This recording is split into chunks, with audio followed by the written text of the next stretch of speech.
Good evening, students. Welcome back to our another very important video lecture. આજના લેક્ચરમાં તમારા બધાનું સ્વાગત છે. આજે જે લેક્ચર આગળનું આપણે શીખવાના છીએ, તમને ખ્યાલ છે કે સવારે એક લેક્ચર આપણે કર્યું, એમાં ભરતનાટ્યમ અને યાદ કરો કુચીપુડી, બરાબર? ભરતનાટ્યમ અને કુચીપુડીનો અત્યારે કથકલી અને ભવાઈ કરવાની છે, બરાબર? આ નૃત્યનો એક બીજો પ્રકાર અન્ય છે, એની વાત કરીએ. કથકલી એટલે શું ને આ નૃત્યની વિશેષતા શું છે એની આપણે સમજ કેળવીએ. કથકલી શબ્દ કથા સાથે સંકળાયેલો છે. કથકલી એટલે કથા, આપણે કથા સાથે આ વસ્તુ સંકળાયેલી છે. તો એનું મૂળ ધામ છે એ કેરળ છે, કેરલા. અને કથકલી વેશભૂષા ઘેરદાર સુંદર કપડાવાળી હોય છે. ઘેરદાર સુંદર કપડામાં ખૂબ મહત્ત્વનો ફાળો આપે છે, એ તમે જાણી શક્યા. હવે આને ઓળખવું હોય તો બહુ સરળ છે, કારણ કે એની વેશભૂષા ઉપરથી આપણને ખબર પડી જાય કે ઠીક આ તો કથકલી નૃત્ય છે, કારણ કે એના કપડાં જ અલગ પ્રકારના હોય છે. તેના પાત્રોને ઓળખવા માટે તેના ચહેરા ઉપર વિશિષ્ટ પ્રકારની ચિત્રામણ એટલે કે મુખાકૃતિ છે એની દ્વારા સમજી શકાય.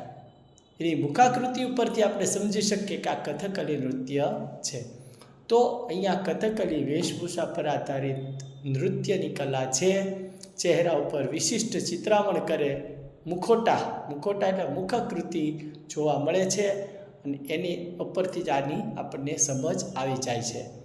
આ નૃત્યમાં નટ કલાત્મક મુકુટ ધારણ કરે છે અને રજૂઆત સમયે એક જ તેલના દીવાના તેજથી પ્રકાશિત રંગમંચ હોય એની ઉપર પડદા પાછળ આવીને પોતાની સંગીતમય ઓળખ આપે છે.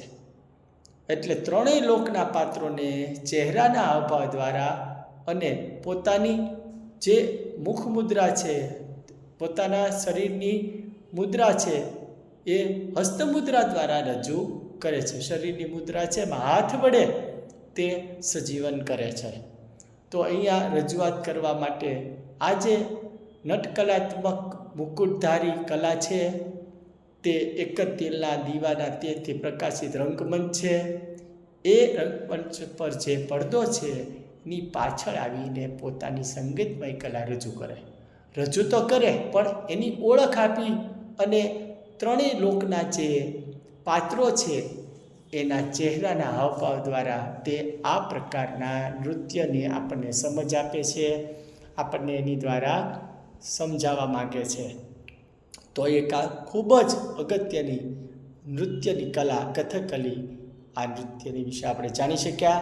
આની પછી એક આપણે નવું લેક્ચર નેક્સ્ટ પીરિયડમાં લેવાના છીએ, એ છે ભવાઈ. ભવાઈનું પણ એક લેક્ચર હમણાં જ આપણે થોડાક સમયમાં ફરી લાઈવ આવવાનો છું. ફરી મળીએ નવા લેક્ચર સાથે થોડી વારમાં. ત્યાં સુધી મહેનત શરૂ રાખો. ચાલો ફરી મળીએ છીએ. આવજો.